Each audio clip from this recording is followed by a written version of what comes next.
Nu, Nidoj labai gražu. Puikus oras. Malonu pabūt.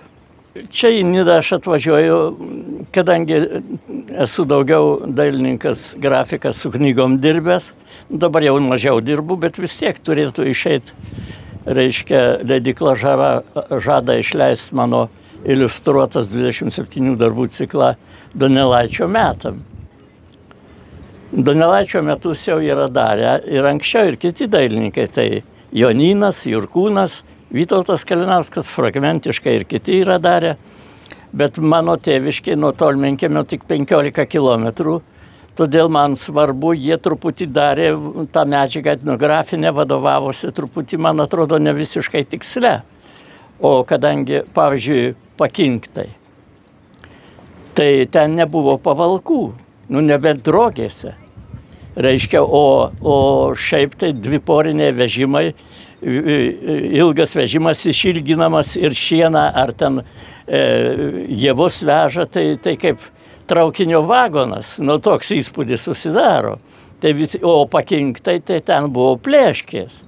Vokiški daugiau Pakinktai. Pavyzdžiui, dalgio rankena skiriasi, kostiumai dvipaliai, keturpaliai sijonai moterų labai išskirtiniai. Ir galvos apdangalai, tai man atrodo, kad ten tie aukštos tos kepurės daugiau primena viduramžių heninus. Reiškia, bet tik nupjauti. Žodžiu, tai pasinaudojęs Bradūno eilėraščių, ten mūsų tėviškės tik tai per paukščio skrydį, paėmiau kaip moto, ten dar savo tokį įžangą padariau ir turėtų išeiti gana visai kitokia ta Donelaičio metų interpretacija. Žinoma, su charakteringais to laikotarpio darbais, ten, pavyzdžiui, krosnys irgi buvo kitokios, nebuvo tokių kaip Aukštaitijai, sakykime, aukštų dažniausiai piešė tais. Ten tai čia apie Donelaičio metus reiškia. Malonu, kad žada jas išleisti. Tai būtų toks, mano kūrybai būtų rimtas darbas atliktas. O kadangi Bradūnas, rašydamas apie ten mūsų tėviškės tik tai per paukščio skrydį, tai Bradūno nuo Lazdynėlių, kur Donelaitis gimė, apie 30 kilometrų ten gal suvirš plius minus. O mano nuo Tolminkiemio tik 15, kur jis pastoriavo.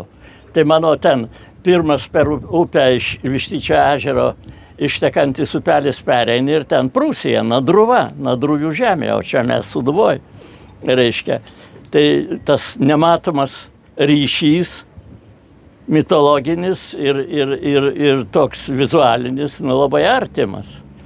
Tai man jau perskaitęs tą eilėraštį, sakau, jeigu Bradūnas rašo taip, tai mano tėviškė arčiau reikia vis tiek padaryti kažką.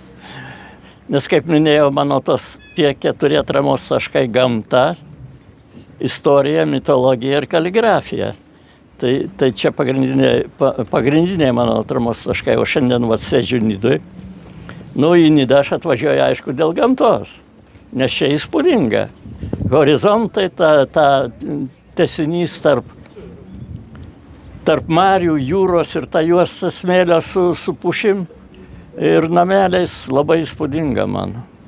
Išskirtinė faktiškai vieta. Aš čia nieko naujo nepasakysiu, nes žinoma. Tai tiek, ačiū.